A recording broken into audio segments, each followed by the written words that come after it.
With stand అయ్యాం గట్టిగా. తర్వాత ఒక 72 అవర్స్ నుంచి మా ఫ్యాన్ బాయ్స్ అంతా ఒకటే డ్యూటీ చేస్తున్నారు గ్రూపులు మన సోషల్ మీడియా అంతా. ఫ్యాన్ బాయ్స్ అంటే మరి నా ఫ్యాన్ బాయ్స్ అలా అనుకోకండి, ఎవరి ఫ్యాన్ బాయ్స్ మీ అందరికి బాగా తెలుసు. సో మా బాయ్స్ అందరికీ చాలా థ్యాంక్స్. అసలు 72 అవర్స్ నుంచి కంటిన్యూస్గా డ్యూటీ చేస్తున్నారు. ఇంకొక 1 వీక్ 10 డేస్ ఇలానే సపోర్ట్ చేయండి. పెద్ద రెవెన్యూస్తో ఎండ్ అవ్వాలి. మీకు ఎలాంటి రిటర్న్ గిఫ్ట్ ఇవ్వాలి, ఎంత రేంజ్లో ఇవ్వాలి అనేది నాకు బాగా తెలుసు. త్వరలో అన్నీ అనౌన్స్ చేస్తాము.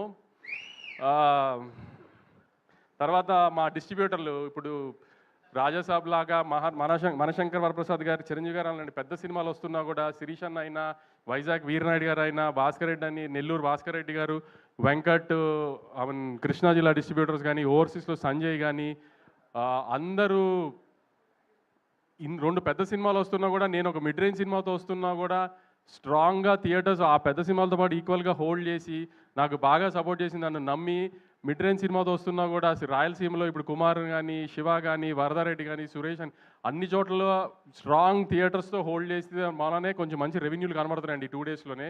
ఇప్పుడు మా హీరో కానీ, చిన్మయ్ కానీ, హీరోయిన్ అంతా ఎక్సైట్ అయిపోతున్నారు 41 crores గ్రాస్ అని. అదంతా మా డిస్ట్రిబ్యూటర్లు మిడ్ రేంజ్ సినిమాను కూడా అంత గట్టిగా నన్ను నవీని నమ్మి అన్ని థియేటర్స్ హోల్డ్ చేశారు. దానికి చాలా థ్యాంక్స్ అండి డిస్ట్రిబ్యూటర్స్ అందరికీ. సారీ, నేను యాక్చువల్లీ సంక్రాంతికి సినిమా వేసి కొట్టాలనేది ఒక నాకు ఈగో. ఎందుకంటే ప్రతి ప్రొడ్యూసర్కి ముందు సంక్రాంతికి సినిమా పడి హిట్ అవ్వాలి, దానికి డిస్ట్రిబ్యూటర్ కమిషన్ వస్తే అది పెద్ద హిట్ అయితే అది ఒక చిన్న ఈగో సాటిస్ఫాక్షన్ కదా. సో అది మధ్యలో 2 సార్లు మిస్ఫైర్ అయినా ఈసారి దాన్ని 100% లేకపోతే 1000% సాటిస్ఫై చేసిన దానికి నాకు పూర్తిగా సపోర్ట్ చేసిన నవీన్కి వెరీ థ్యాంక్ఫుల్ యాక్చువల్లీ. ఎందుకంటే ఎప్పుడు సినిమా వచ్చి పోవటము, హిట్ అవ్వడం అని ఒక, కానీ సంక్రాంతి టైంలో వచ్చిన సినిమా ఇప్పుడు ఆడటం అనేది కొంచెం ఈగో ఫ్యాక్టర్ అయిపోతుంది ఎవరికైనా, ప్రొడ్యూసర్కైనా, డైరెక్టర్కైనా, హీరోకైనా అందరికి. ఎందుకంటే సంవత్సరం అంతా అది గుర్తుండదు సంక్రాంతికి వచ్చిన సినిమా అన్నట్టు లెక్కలో. సో అందుకని ఆ టైంలో హిట్ కొట్టడం అనేది చాలా ఇంపార్టెంట్ అందరికీ. సో నా ఈ 2026 జర్నీ సక్సెస్గా స్టార్ట్ అవ్వడానికి దానికి నాకు చాలా హెల్ప్ చేసిన నవీన్కి ఐఎమ్ రియలీ థ్యాంక్ఫుల్.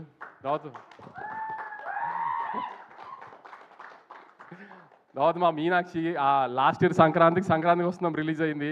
దాని తర్వాత నుంచి ఈ సినిమాలో పెట్టినప్పటి నుంచి నవీన్ తన మూడు ప్రకారం ఆన్ అండ్ ఆఫ్లో షూటింగ్ చేస్తాడు. నువ్వు ఏ సినిమా ఒప్పుకోవద్దు, ఎందుకంటే సడన్గా డేట్లు అడిగితే మళ్ళీ ఇబ్బంది అవుతుంది అని ఆపి తని పాపం ఏం సినిమా చేయనివ్వకుండా ఖచ్చితంగా సంక్రాంతికి హిట్ ఇస్తాం, నువ్వు టెన్షన్ పడకు, నువ్వు ఏం సినిమా రిలీజ్ లేదని టెన్షన్ పడకని. నువ్వు నాకు 1 year అంతా రిలీజ్ లేదు, ఇది రిలీజ్ తినేసేది బుర్ర నన్ను వెంకిని. కానీ అలానే ముందు ఈ సినిమాని అదే 12:30 చెప్పాను, అమ్మ తల్లి నీకోసమైన సినిమా లేకపోతే మా బుర్ర తినేస్తావు, సంవత్సరం అంతా రిలీజ్ లేదు ఇది అది అని. Now you happy no. తర్వాత చిన్మయ్ మారీ డైరెక్షన్ దగ్గర ఎక్కువ ఫీల్డ్లో ఉండేవాడు, కానీ క్రియేటివ్ స్పేస్లో సీనుల దగ్గర ఇదంతా చిన్మయ్తోనే డిస్కస్ చేసేవాళ్ళు. ఏమైనా డౌట్ ఉన్నా ఏదైనా నవీన్తో పెట్టుకుంటే ఏదైనా డిస్కషన్ మొదలు పెడితే ఒక చిన్న బిట్ గురించి 2-3 గంటలు మాట్లాడతాడు. అంత ఓపిక ఉండేది కదా నాకు ఫోన్ పట్టుకుని మాట్లాడడానికి. అందుకని చిన్మయ్తో డిస్కస్ చేయాలి. చిన్మయ్ చిన్న చిన్న డౌట్లు ఉన్నా చిన్మయ్కి చెప్పి ఇది ఎడిటింగ్ కానీ లేకపోతే సీన్లో ఇది యాడ్ చేయడం కానీ ఇదే అని. Chinmay was very supportive last 1 year నుంచి. ఎందుకంటే నాకేం డౌట్ ఉన్నా తనకి చెప్పేవాడిని ఫస్ట్. సో ఆ సెన్స్లో ఆల్మోస్ట్ నాకు తను డైరెక్టర్ సినిమాకి. మారి ఎక్కువ ఫీల్డ్లో ఉండేవాడు. ఫీల్డ్లో పెద్ద నేను వెళ్ళి వాళ్ళని అడిగేదే ఉండదు కాబట్టి ఆవిడ్ రూమ్లో ఉన్నప్పుడు ఎక్కువ డౌట్లు తను అడిగేవాడిని. సో తను కూడా అసలు నేను అదే చెప్పాను, ఈ సినిమా హిట్ అయితే నేనే